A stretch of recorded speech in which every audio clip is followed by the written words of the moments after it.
Democracy पता होगा सबको कि डेमोक्रेसी क्या होती है। ओके,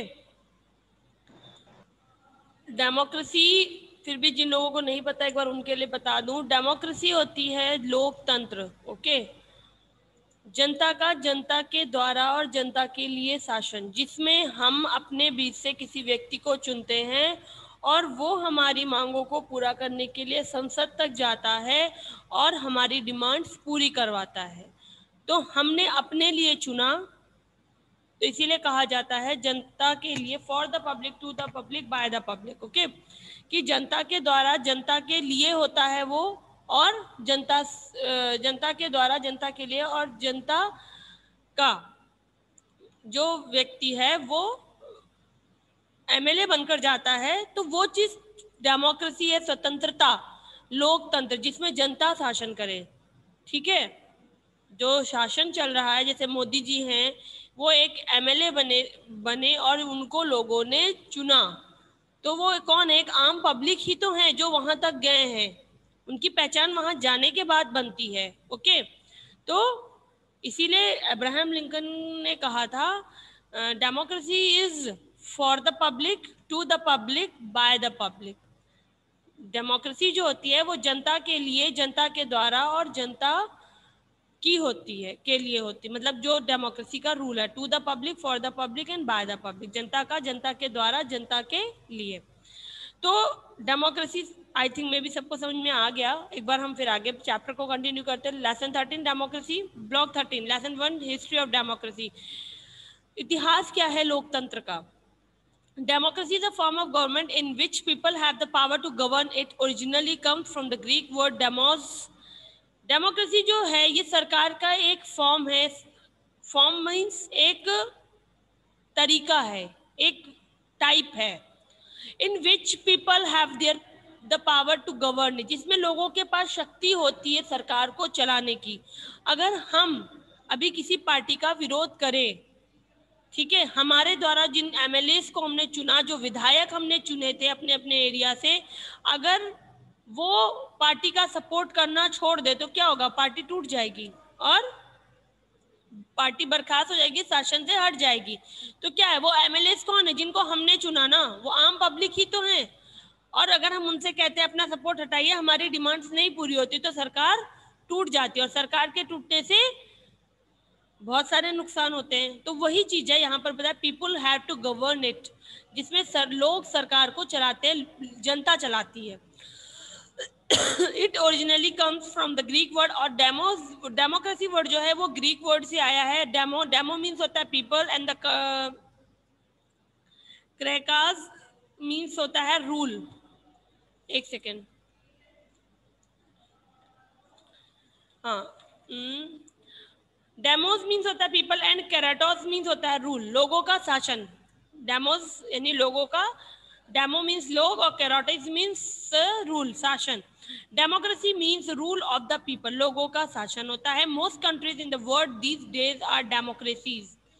आज के समय में दुनिया में बहुत से देश हैं जहां पर डेमोक्रेसी है, जो लोकतंत्र पर चलते हैं।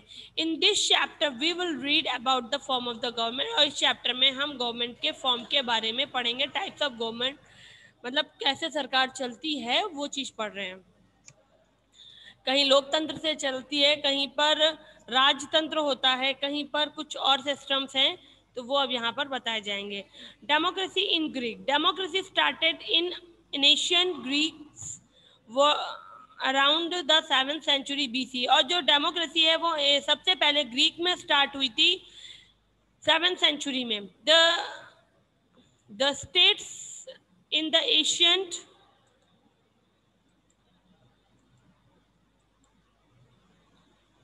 वेट अ मिनट, हाँ, the state in ancient Greece were so small, जब उस समय जो ग्रीक के प्रदेश थे वो बहुत छोटे थे, that the people could gather in one place, और तब लोग वहां पर एक जगह के ऊपर इकट्ठा होते थे, होल्ड डिस्कशन, और डिस्कशन करते थे, टू मेक लॉज, कानून बनाने के लिए लोग डिस्कशन करते थे।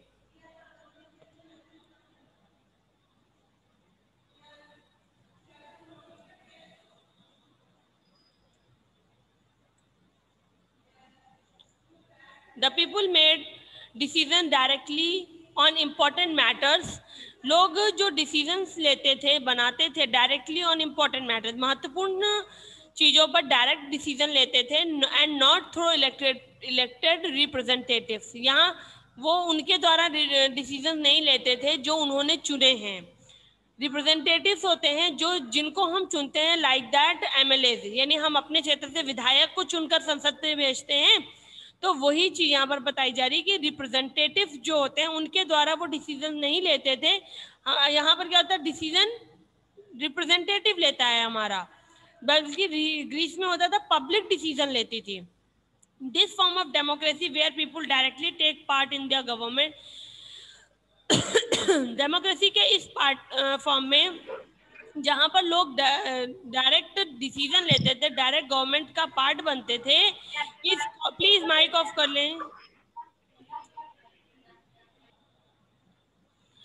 वो डायरेक्ट डेमोक्रेसी कहलाती थी, यानी कि जनता डायरेक्ट अपना डिसीजन ले और सरकार चलाने में योगदान दे, वो किसी और के थ्रू अपनी बात ना पहुंचाए, तो वो होती थी डायरेक्ट डेमोक्रेसी। इसी तरह however not everyone could take part in the, और पर उसी तरह कुछ लोग ऐसे भी थे, हर किसी को सरकार में भाग लेने का अधिकार नहीं था। Women, foreigners and the slaves who worked for the noble man, जो लोग नोबल मैन के लिए काम करते थे, अधिकारियों के लिए काम करते थे, उन्हें अधिकार नहीं था, उनमें औरतों को, विदेशियों को और दास को अलाउड नहीं था कि वो गवर्नमेंट में हिस्सा ले, यानी कि वो देश का, राज्य का हिस्सा नहीं माने जाते थे ग्रीस में। ठीक है, तो ये थी ग्रीस में डेमोक्रेसी। फिर है रोम में डेमोक्रेसी, लोकतंत्र developed in the Rome as well. उसी तरह रोम में भी डेमोक्रेसी डेवलप हुई in 509 BC before Christ, before common era, मतलब 509 में डेमोक्रेसी रोम में डेवलप हुई। The emperor of the Rome was overthrown, जब रोम का जो एम्परर था उसको सिंहासन से हटाया गया।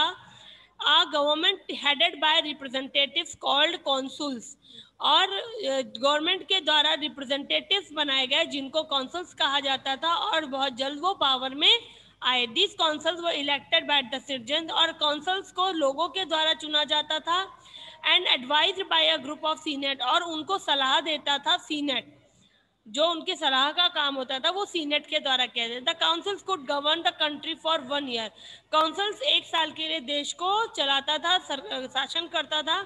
आफ्टर विच, इसके बाद there would be a new election, फिर वहां पे नए चुनाव होते थे। This was an example of indirect democracy, और ये जो है इनडायरेक्ट डेमोक्रेसी का उदाहरण है। डायरेक्ट डेमोक्रेसी में रिप्रेजेंटेटिव्स को सलाह नहीं दी जाती है, रिप्रेजेंटेटिव उससे बात नहीं की जाती, डायरेक्ट डिसीजन जनता के द्वारा लिया जाता है। जबकि यहाँ पर डिसीजन सीनेट के द्वारा, यानी एडवाइस जो होती है वो सीनेट देता है कॉन्सल्स को। तो ये इनडायरेक्ट डेमोक्रेसी थी। In Rome the common people had to right the vote to elect representative, यानी जो रिप्रेजेंटेटिव होते थे जिनको कॉन्सल्स कहा गया था वो जनता के द्वारा चुने जाते थे, and also to contest in the election. Common people को वोट देने का अधिकार था रिप्रेजेंटेटिव चुनने के लिए, और इसके अलावा उन्हें इलेक्शंस में भी भाग लेने का अधिकार था।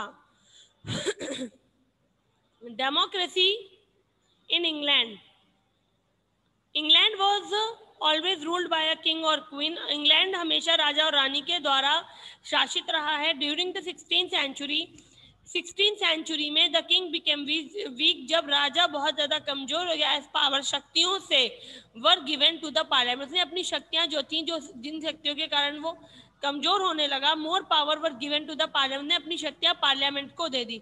द पार्लियामेंट में the group of a leader who made laws, parliament क्या था, लोगों, नेताओं का एक समूह था जो कानून बनाता था, नियम बनाता था। The members of the house of the Commons, जो मेंबर थे हाउस ऑफ कॉमन्स के, ऑफ पार्लियामेंट, पार्लियामेंट में एक हाउस था, जैसे हमारे यहाँ लोकसभा और राज्यसभा होती है, उसी तरह वहां पर था पार्लियामेंट में हाउस ऑफ कॉमन्स था, जिसके जो मेंबर थे वो इलेक्टेड बाय द पीपल, जो लोगों के द्वारा चुने जाते थे। As the power of the parliament increase, जैसे जैसे पार्लियामेंट की शक्तियां बढ़ती गई, the king also had to follow the laws, राजा को भी कानूनों का पालन करना पड़ता था जो पार्लियामेंट बनाती थी।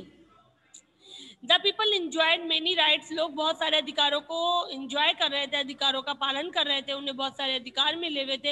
However the right to vote was only, पर यहाँ पर आएगा किंतु द राइट टू वोट, किंतु चुनाव करने का, वोट देने का अधिकार सिर्फ और सिर्फ उन व्यक्तियों का था, आदमियों का था जिनके पास जमीन होती थी। To men who owned land, जिनके पास एक जमीन होती थी वही लोग वोट दे सकते थे। Landless people women could not vote, इन लोगों को वोट देने का, औरतों को और भूमिहीन लोगों को वोट देने का अधिकार नहीं था। बट बहुत सालों के संघर्ष के बाद भूमिहीन लोगों को वोट देने का अधिकार हुआ और उसके 1928 में वुमेन्स को भी इसी तरह अधिकार मिल गया वोट देने का। इसके बाद है democracy in the United State of America. United State of America was a colony of the British empire for many years, बहुत सालों से स्टेट जो था यूनाइटेड स्टेट ऑफ अमेरिका, वहाँ कॉलोनी मीन्स होता है उपनिवेश, country under the control of another country, वहां पर किसी और देश का शासन हो। जैसे हमारे यहाँ भारत जो था जब ब्रिटिश शासन के अंतर्गत था तो ब्रिटिश कॉलोनी थी हमारी इंडिया, यानी हमारे देश में ब्रिटिश का शासन था। उसी तरह उस वक्त भी ब्रिटिश एम्पायर के द्वारा यूनाइटेड स्टेट अमेरिका पर बहुत सालों तक शासन किया गया। It was govern by the British, इसमें शासन ब्रिटिश के द्वारा चलाया जाता है। And the common people had no role in the government, but जनता को कोई अधिकार नहीं था शासन में भाग लेने का, सरकार में हिस्सेदारी का। But 1783 the American fought against the British rule, 1783 में अमेरिकन ने ब्रिटिश के खिलाफ, ब्रिटिश रूल के खिलाफ लड़ाई की एंड गेन्स इंडिपेंडेंस, और उन्हें स्वतंत्रता प्राप्त हुई। After the American war of independence, American war of independence के बाद, अमेरिका की जो स्वतंत्रता का युद्ध था उसके बाद बहुत से बदलाव किए गए यूनाइटेड स्टेट ऑफ अमेरिका में। It was first country to have written constitution, और वो ये एक ऐसा पहला देश है जहां का संविधान लिखा गया। इंडिया का संविधान भी लिखा हुआ है, रिटन कॉन्स्टिट्यूशन है हमारा। उसी तरह सबसे पहला written constitution United State of America का था। The country was governed by the elected president, और जो देश था वो इलेक्टेड प्रेसिडेंट के द्वारा चलाया जा रहा था, प्रेसिडेंट को यानी चुना गया, ठीक है, चुने हुए प्रेसिडेंट के द्वारा देश को गवर्न किया जा रहा था according to the rules set in the, जैसा रूल्स कॉन्स्टिट्यूशन में बताया गया था, जैसे रूल कॉन्स्टिट्यूशन में बताए गए थे उसी अकॉर्डिंग उस प्रेसिडेंट को चुना गया और वो गवर्न कर रहा था यूनाइटेड स्टेट ऑफ अमेरिका को। The citizen were granted fundamental rights, लोगों को, वहां के लोगों को फंडामेंटल राइट्स, मौलिक अधिकार दिए गए, which could not be violated by the government और एनी पर्सन, जिनको किसी भी सरकार के द्वारा या किसी भी व्यक्ति के द्वारा उनका हनन नहीं किया जाएगा, यानी उनका विरोध नहीं किया जाना था। डेमोक्रेसी इन फ्रांस, यानी कि जो हमारे यहाँ फंडामेंटल राइट्स आए हैं, इंडिया में जो फंडामेंटल राइट्स हैं वो यूनाइटेड स्टेट ऑफ अमेरिका से लिए गए हैं। फिर है democracy in France. For a long time, बहुत लंबे समय से French society was divided into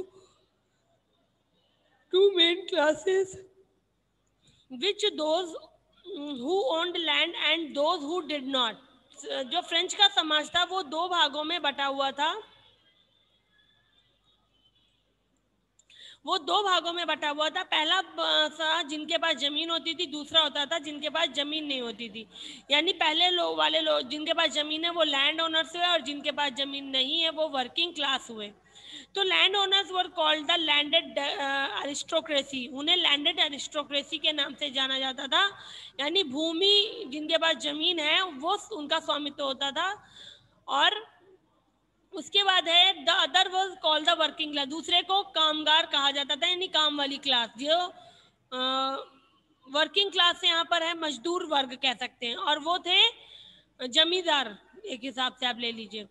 the working class were not treated well by the land aristocracy, और जिनके पास जमीन होती थी, जो जमींदार होते थे, वो वर्किंग क्लास को अच्छे से ट्रीट नहीं कर रहे थे, व्यवहार अच्छा नहीं कर रहे थे। They were denied many right in the society, उन्होंने समाज के बहुत से अधिकारों को मानने से मना कर दिया था। इसके रिजल्ट में हुआ the working class begin the French revolution. French की क्रांति स्टार्ट हुई। जैसे हमारा 1857 का रिवोल्ट हुआ था, वैसे ही फ्रेंच में रेवोल्यूशन स्टार्ट हुआ, विद्रोह शुरू हुआ 1789 में। लोगों ने इक्वालिटी, लिबर्टी और फ्रेटर्निटी के लिए लड़ाई की।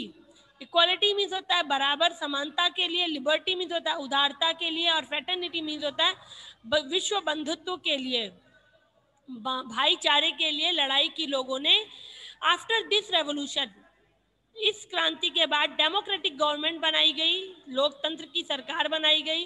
The working class and the other unprivileged people, unprivileged means होता है जिन्हें कोई भी अधिकार ना हो, प्रिविलेज माने होता है सुविधा युक्त, और अनप्रिविलेज माने होता है जिन्हें सुविधा ना मिली हो।